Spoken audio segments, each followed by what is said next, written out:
Hello बच्चों, चलिए प्रश्न को देखते हैं। यदि एक व्यक्ति एक जंतु पशु के शुद्ध वंशक्रम को विकसित करना चाहता है तो आप कौन सी कार्यनीति की सलाह देंगे?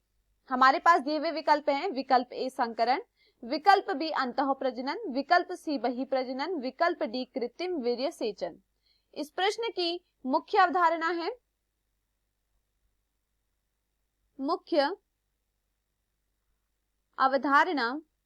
इस प्रश्न की मुख्य अवधारणा है अंतः प्रजनन। अंतः प्रजनन वह विधि है जिसमें दो समान प्रजाति के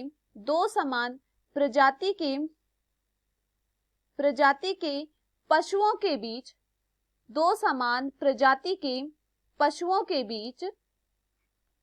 प्रजनन कराया जाता है। दो समान प्रजाति के पशुओं के बीच प्रजनन कराया जाता है तथा उससे प्राप्त संतति के बीच पुनः प्रजनन कराया जाता है। यह 4 से 6 बार यह प्रक्रिया 4 से 6 बार दोहराई जाती है, जिस कारण इस प्रजनन में समयुग्मता दिखाई देती है।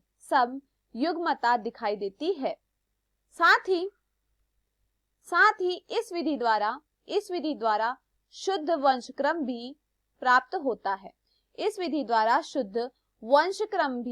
होता है। चलिए प्रश्न को देखते हैं। यदि एक व्यक्ति एक जंतु के शुद्ध वंशक्रम को विकसित करना चाहता है तो आप कौन सी कार्यनीति की सलाह देंगे?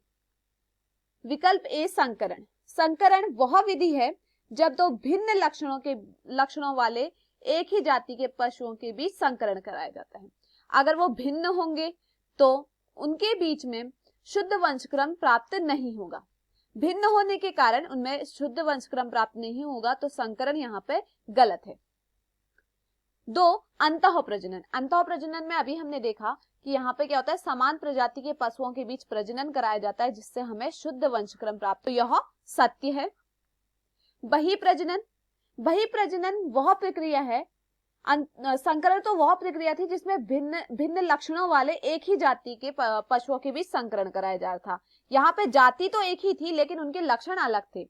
लेकिन बहिः प्रजनन में भिन्न प्रजातियों के बीच में संकरण कराया जाता है। यहाँ पर भिन्न प्रजाति के जंतुओं के बीच में संकरण कराया जाता है, तो यह भी गलत है। कृत्रिम वीर्य सेचन वह प्रक्रिया है जहां पर नर का वीर्य लिया जाता है, उसे एकत्रित किया जाता है और मादा की ग्रीवा में डाला जाता है, तो यह भी गलत है। तो दिए हुए विकल्पों में से हमारा सही विकल्प है विकल्प बी अंतः प्रजनन द्वारा शुद्ध वंशक्रम प्राप्त होता है।